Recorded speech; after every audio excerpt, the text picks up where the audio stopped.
What a thrilling life awaits you. The acquisition of knowledge is a sacred activity. A truly educated man never ceases to learn. The future is in your hands. The outcome is up to you. This BYU Forum address with Spencer Magleby was given on July 16, 2013.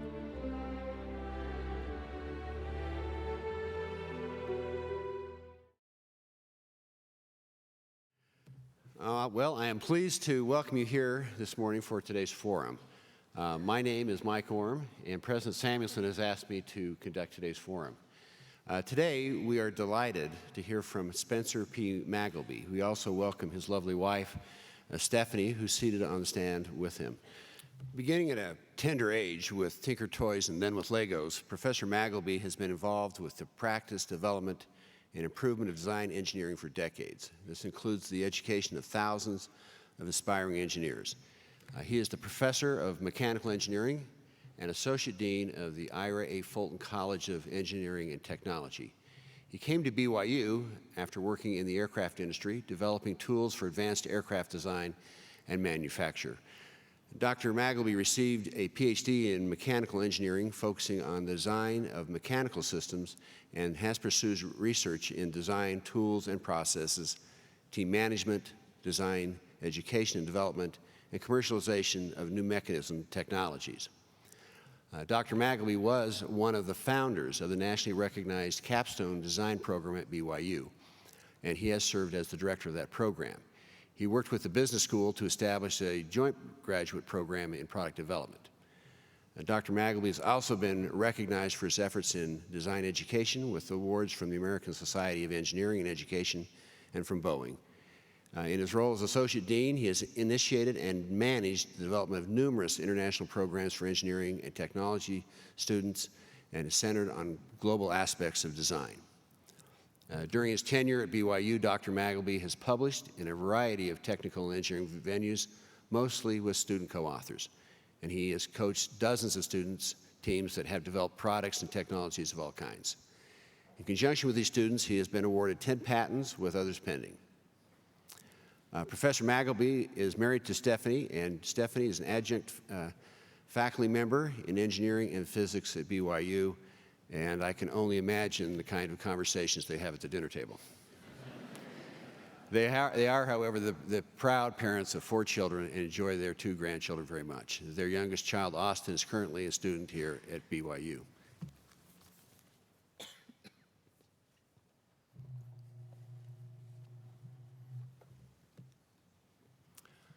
I appreciate this opportunity to address the university community, a community that I've come to love over many years. I am humbled to be giving a forum at a place where there have been great forums by famous people. You are certainly not getting famous today, and if there is anything great, I attribute it to the great people that I associate with. Many of them will see some of their thinking spread throughout my address today. I especially acknowledge my colleagues in mechanical engineering and the students that have worked with me on projects and research. I have found choosing a forum topic and approach to be daunting, as it should be of interest to the entire community. I eventually chose the title of Designing Your World, as it fits with my passion of designing and connected with the world of my audience. With this topic, we will move from our world to my world and back to a very personal view of designing your world. I hope that you enjoy the journey. We live today in an amazingly complex, integrated, and pervasive technological world. It is a world that is simultaneously wonderful and terrifying, a world where we enjoy unprecedented opportunities to pursue our lives and passions, but at the same time worry about the future and what it might bring. Look at that. Clarissa, my daughter in the audience, just sent me a good luck message. Every time I get a message on my phone, I marvel at how awesome that is. Thank you, Clarissa. Let's think about it. Clarissa and I both own relatively inexpensive phone devices that we could purchase with just a few hours of work. She used hers to create a message that she directed toward my phone by providing a unique identifying number. When she pushed send, her her phone communicated with the cellular system near our location. Her phone alerted the system that it wanted to make a call to a device associated with my phone number. The phone system found and contacted my phone among all the billions of phones in the world. She could have texted anyone in the world. And my phone alerted me to the text, all within seconds. This device, which is in the hands of almost every BYU student, fits in my pocket and can connect me to entertainment, information, and people around the world. Is this an amazing world or what? This world of ours is full of technology. It surrounds us and helps us. We are completely dependent on it. We love it, and it annoys us.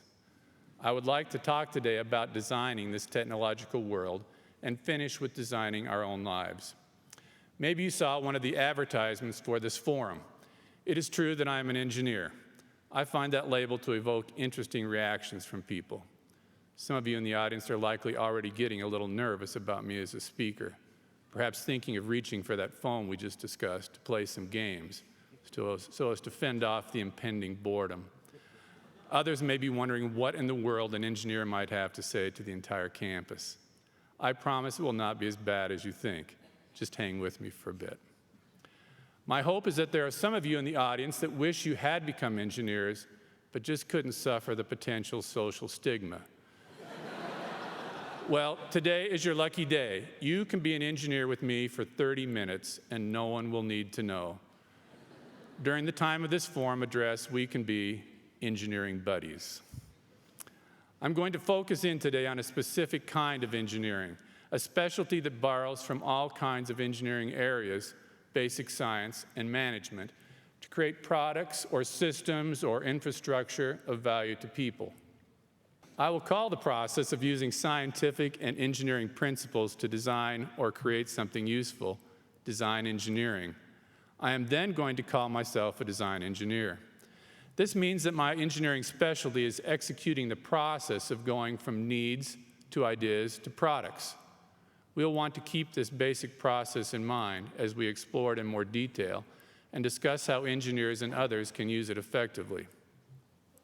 I love to design things, anything. This obsession started early in life with toys. Many thanks to my parents for keeping me supplied with design toys. Maybe they just wanted to keep me occupied. Anyway, Tinker toys were my early love and lasted well through grade school.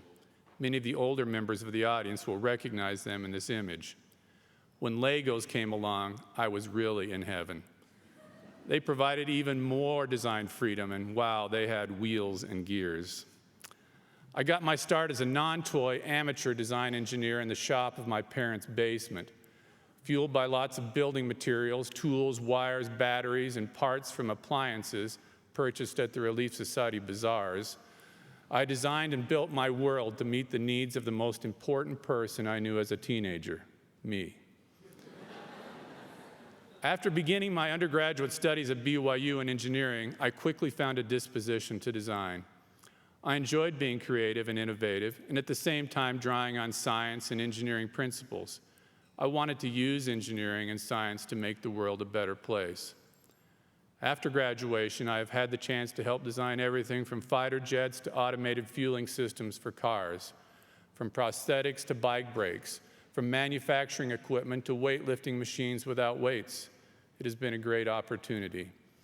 But best of all has been my time as a professor, working with thousands of students that are learning about engineering design. Teaching students about design has resulted in a heightened awareness of how I think about the world, at least the technological world, and how I expect students to begin to think. In these images, you can see me watching students try out a solar cooker they had designed for people in Peru, and a student in our lab that is looking to origami for inspiration in designing mechanisms.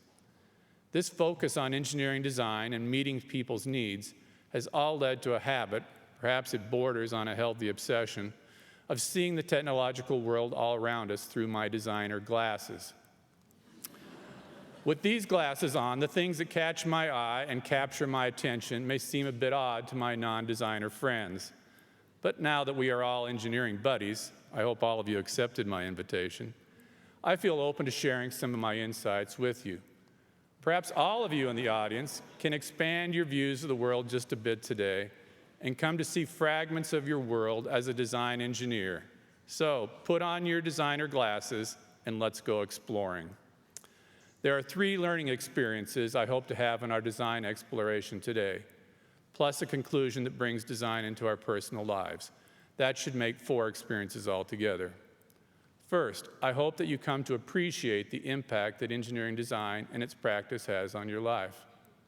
Second, I would like to help you understand that engineers use a process to help them design, and that this process is not all that hard to understand. Third, let's peer together into the mind of a design engineer to see some specific ways of thinking that are used to help execute this design process. As I said, my first goal is to help you appreciate the impact and pervasiveness of engineering design on you personally. Let's collectively call the aspects of your experiences that are influenced by our technological world, our technology, your technological world. So what is this technological world?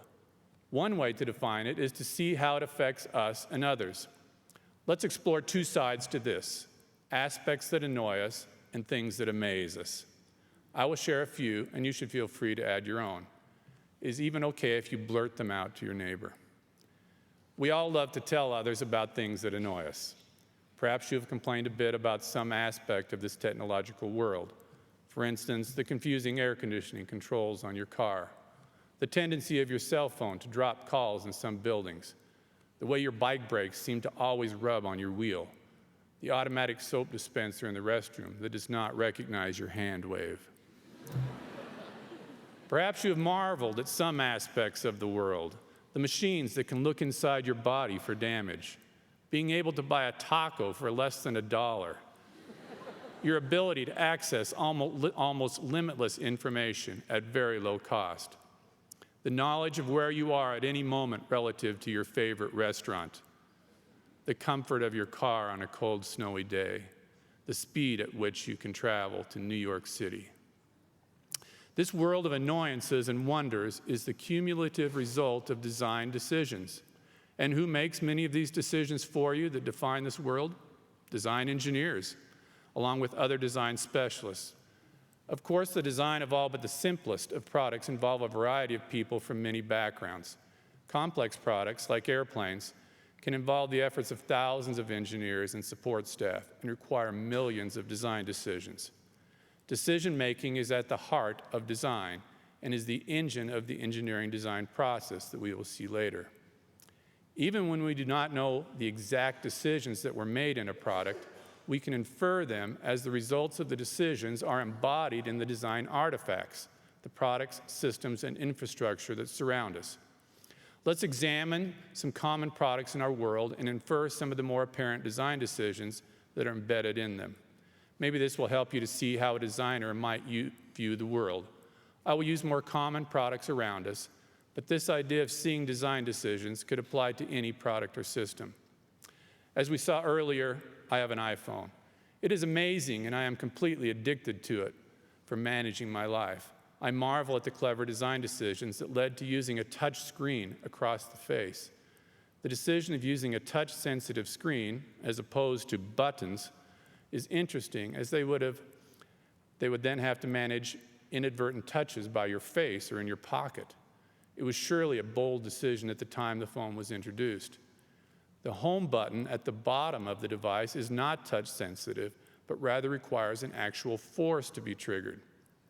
There must have been considerable discussion about the decision to introduce this large, fixed button on the limited real estate of the phone face. Some years ago, we had a senior project sponsored by BD Medical. The objective was to design a hand sanitizer dispenser that was to be mounted on the wall outside every patient's room and monitor if nurses and doctors cleaned their hands on the way in or out. Compliance could then be monitored.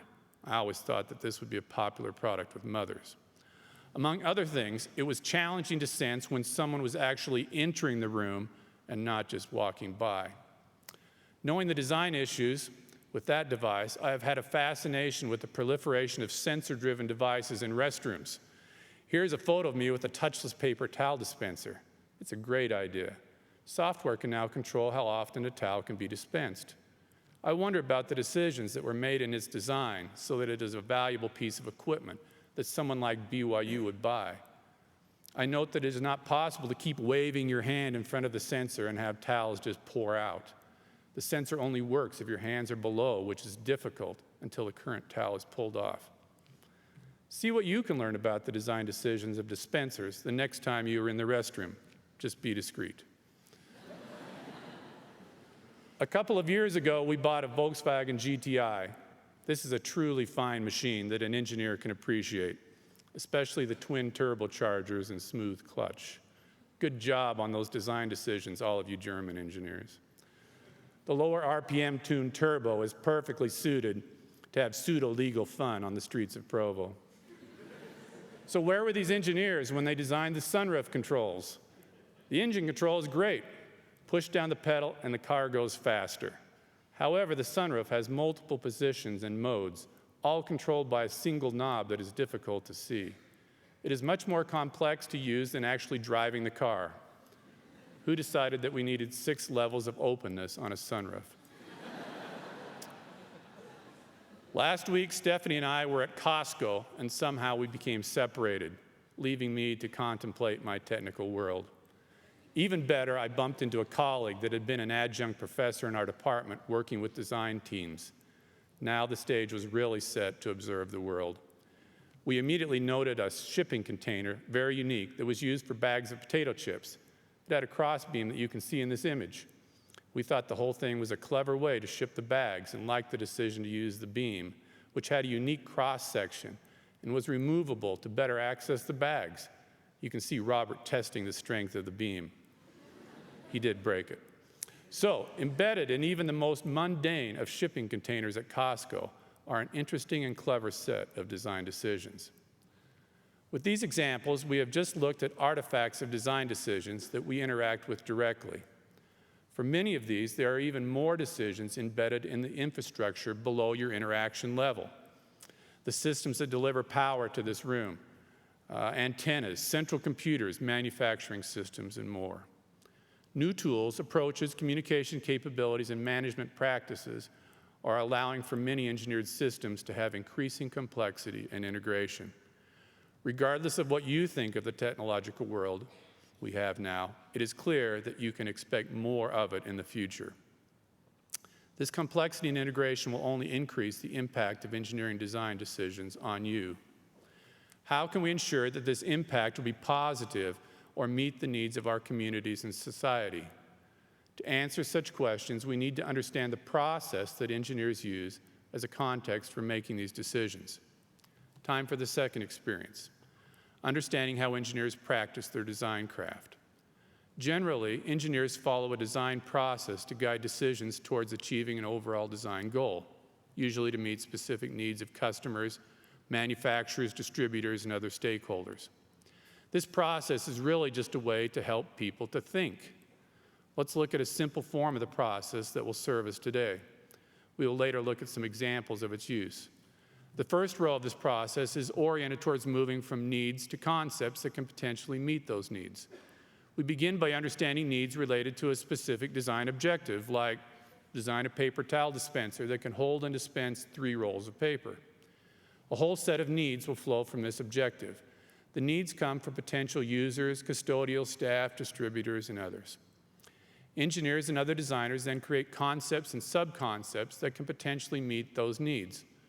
A good design team will develop a wide variety of potential concepts to choose from.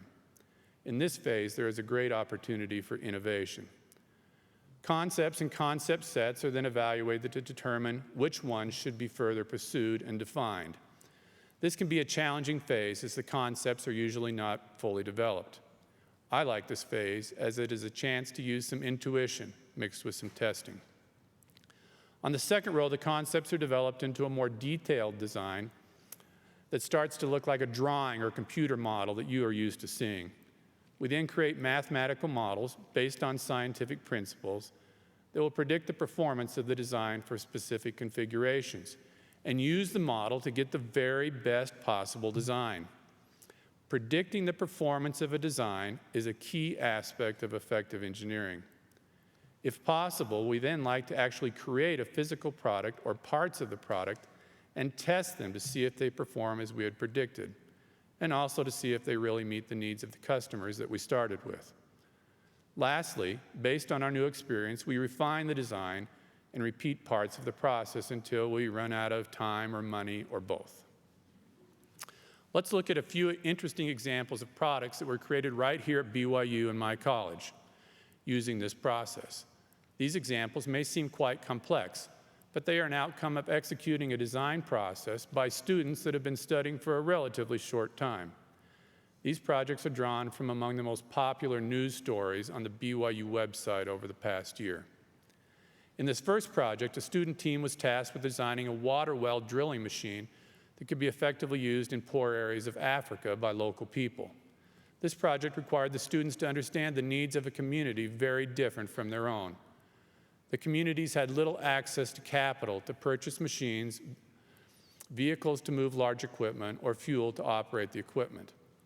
If these needs were not carefully assessed by the student team, then the resulting product would not have value.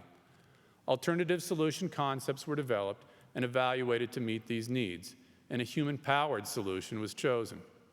This decision then cascaded to many other sub-design problems that were again considered in light of the needs and this decision to use human power. Testing was important for the chosen concepts, as the team had limited ability to predict the performance of drilling with human power. Students spent considerable time determining the power that a group of humans could produce over a long time period. The overall final design has seen good success. As you can see, it disassembles to be hauled in a small pickup and can be fabricated from materials available in the community. In the second project, a team of students was given the overall objective of creating a pill dispensing system that would guard against abuse of prescription drugs, especially painkillers. A challenge here in executing the design process is that there are multiple stakeholders that have needs related to the product: doctors, pharmacists, caregivers, patients, insurance companies, and more. With this complexity, the team eventually divided the project into sub-projects so as to more easily draw on examples of solution concepts that could be found in other products. For instance, a key sub-problem is to ensure that one and only one pill is dispensed when the dispenser's brain indicates that it's time for a pill to be made available. By looking at this sub-problem, the team was better able to develop innovative concepts by looking at similar dispensing needs in other products. They could also better evaluate the alternative concepts as they could see their performance in these other products. The final overall design is a sturdy dispensing system that can be programmed by the pharmacist to only dispense medication at a predetermined rate. Within our college, we participate in a number of national and international design competitions. The Society of Automotive Engineering sponsors an annual student competition to promote design innovation related to fuel consumption. The high-mileage vehicle pictured here received a lot of attention as it achieved a fuel consumption of over 1,300 miles per gallon. In this project, the needs in the process are dictated by a very focused objective of the competition. That is, within certain guidelines, design and build a vehicle that achieves high gas mileage. The latter portion of the design process is especially important in this case. Students spent months predicting performance with models, testing, and then refining the design. This led to refinements in bearing lubrication, drive components, and aerodynamics. Each refinement boosted the mileage just a bit. The resulting vehicle is not exactly comfortable. The driver lies on her back and looks out past her feet. Almost everything we expect in a vehicle was compromised in order to be efficient. At the competition, the BYU team achieved the highest mileage, the result of careful and repeated application of portions of the design process. They developed new ideas and technologies that can be applied to other, more comfortable vehicles. This last example focuses on the development of a mechanism to replace damaged discs in a person's spine. Let me give a bit of background in two areas so that you can better understand this example. Area 1. Traditionally, surgeons repair damaged discs in your back by removing them and replacing the disc with a spacer that is bolted between the two vertebrae. While this may help the pain associated with the damaged disc, it essentially reduces the amount of bending that the back can go through as the two vertebrae are now locked together. Although there's been some experimentation, a better disc replacement solution has been elusive. Area 2.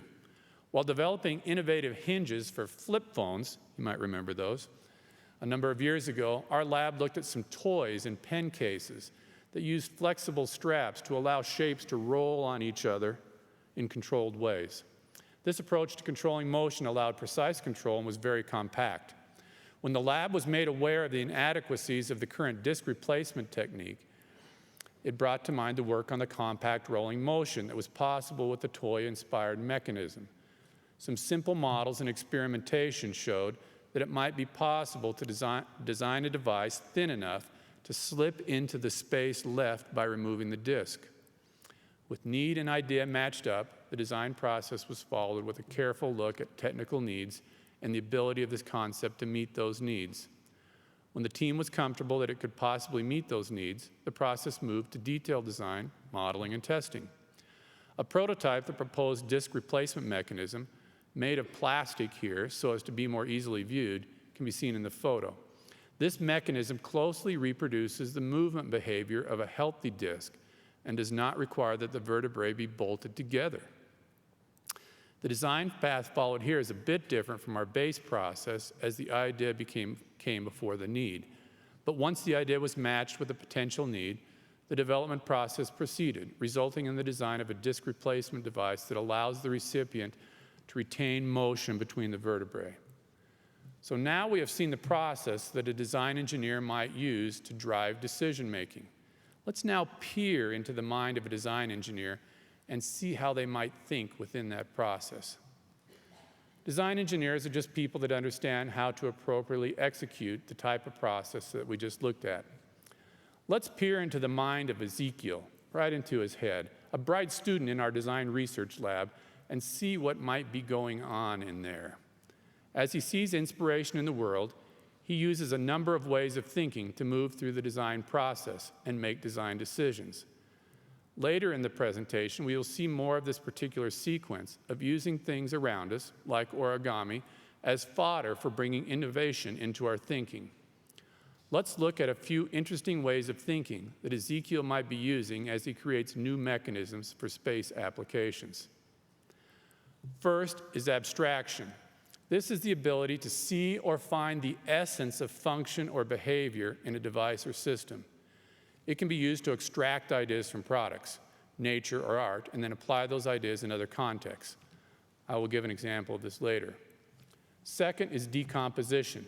Designers look at how to decompose problems, designs, and systems into smaller chunks that can be more easily dealt with. We all do this as we approach a big project or tackle a large assignment.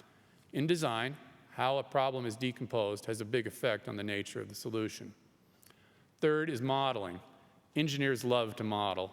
Leave us in a room with a whiteboard and we will create a model. Designers are constantly thinking about how to use qualitative and quantitative models to predict the performance of their design ideas. These models are most often based on scientific principles or testing. Fourth is considering trade-offs in the design. We all make trade-offs in our lives. If a student has 14 hours before a test, he has to make a trade-off between sleeping and studying. Less sleeping means more time to study, but too little sleep will mean that he is not alert. Trade-offs are everywhere in design. Cars are a good example. I can have a car that is capable of high acceleration, but that likely means lower gas mileage. A large car holds all of my children, but is difficult to park. Fifth is optimizing aspects of the design. This generally involves balancing the trade-offs in ways that best meet my needs. For instance, our student with 14 hours may develop a sleep study effectiveness model. Hopefully this does not take too much of his 14 hours. And use optimization to find that he should study 9 hours and sleep 5. In our car, we may use modeling and optimization to find the turbocharger settings that best satisfy my simultaneous desires for speed and good fuel economy. Lastly, let's look at innovation. Being adept at this principle of design thinking is what often creates a great designer. In the context of design, innovation often means that we find a way to get around a trade-off and get more of the behaviors that we wanted. It can also mean that we apply previously unconsidered concept solutions to meet needs of a current design. We do not have time today to provide lots of design principles and design thinking examples, but let's take a closer look at just one of them, being innovative. Let's peek at a few interesting ways that we are fostering mechanism innovation using origami in our design research lab. This will lead us back to Ezekiel that we saw previously. Many of us associate origami with paper cranes or some simple folded shape. However, practitioners of origami have produced a rich set of models that include origami that moves, such as the Venus flytrap model shown in this image. Note how the origami model transforms from a flat folded state to one where there is complex motion. That is, the trap opens and closes by pulling on the tabs. Essentially, there is a complex mechanism kind of hidden inside of the origami. Here's our chance to tease out mechanism concepts and apply them as innovative solutions to meet particular needs. This slide shows an example of the steps that we are taking to find innovative solutions in origami. We first looked at hundreds of existing origami models that have motion. In this case, we have chosen one of these models called a chomper. Second, we use abstraction thinking to extract the basic mechanism that allows the origami to move in a certain way. From the extraction, we now have a mechanism that we may never have thought of on our own, and it can be made from simply bending a flat sheet of material. At this point, we sense that with these extracted mechanisms, we can identify concepts that point to new trade-offs, such as allowing complex motion with low cost. We then model the behavior of the extracted mechanism and adapt the design to use other materials. With this process, we can create the design for an innovative gripper mechanism, for example, for potential use in surgical applications. This device can be made entirely from folded materials.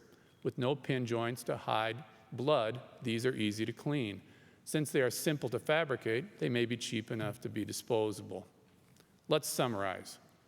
Appreciate. We have learned that a lot of our world has been designed, hopefully by people that understand our needs and share our values. Understand. We have learned that engineers follow a design process in practicing their craft, and that this process can be understood and even influenced by non-engineers. Peer. We have peered into a designer's head and seen that engineers use particular ways of thinking to make design decisions within this process. These ways of thinking have analogs in areas besides engineering design and can be applied in other settings. Armed with this knowledge, let's now move to influencing our world and life. In the future, I see more and faster product development and increasing integration of the systems that affect our lives. There will be further globalization of products and engineering designers.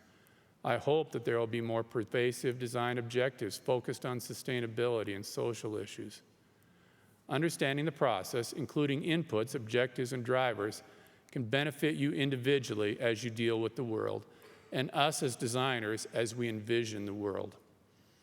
The technological world of tomorrow is going to be an amazing place. As disciples of Christ and builders of the kingdom, we should be some of the leaders that guide and shape this world. BYU should be a place that produces the ethical and moral engineering designers that we need in the future. Our graduates should be leaders in using engineering and design to benefit mankind. Additionally, we would benefit as a society if a broader range of people were knowledgeable about and involved in the design process. For example, we need more women to be involved. They bring a perspective and way of thinking that can influence design decisions towards greater benefit to us all. Since we are all designers together for our 30 minutes, let's look at the one thing that all of us are designing, our lives. I feel that the gospel principle of agency implies a responsibility to design our lives. While we often use the term agency as part of a discussion of being free to choose between good and evil, it is really much more than that. Most of our decisions are not about abstractly choosing between good and evil, but of making the decisions that guide and direct our lives. We might call it designing our lives. Let's look at a couple of scriptures for guidance. From Moses, chapter 7, verse 32, we read, "The Lord said unto Enoch, Behold these thy brethren, they are the workmanship of mine own hands, And I gave unto them their knowledge in the day I created them, and in the Garden of Eden gave I unto man his agency. And in Helaman chapter 14, verse 30, we see a similar theme. For behold, ye are free, ye are permitted to act for yourselves. For behold, God hath given you a knowledge, and he hath made you free. So God has given us agency or freedom and also knowledge. This seems like a big responsibility and a great opportunity for design. I've been drawn to a statement by Joseph Smith that seems to parallel with our first simple design process. He said, "Happiness is the object and design of our existence." Perhaps the principles and process of design can help us plan and direct our own lives with the objective of happiness for us and others. So let's look at a modified design process that we can apply to our own lives. First, set out your design objective. What is it that you want to achieve? Do you have any specific needs or wants? Second, consider alternative ways that these objectives or needs might be met. There's often more than one way to achieve a righteous, productive, and happy life. Then, seek inspiration, looking for innovation. Are there other approaches that have not been considered? Can you borrow an approach from another situation? Is there a way to get around some of the trade-offs that you had not anticipated? Next, with the Lord's help, select the best approaches and implement your design. This may require some of that designer thinking, like decomposition or modeling. If your life is like mine, you will not hit the best design right off. Plus, my constraints and needs are always shifting a bit. So, evaluate the effectiveness of the design regularly and make refinements. Remember that you have been given agency to design. I'd like to end this forum today with a personal testimony of the power of inspiration to guide our decisions, no matter what the setting, and the willingness of a loving Heavenly Father to allow us to design our world and our lives. I say this in the name of Jesus Christ. Amen.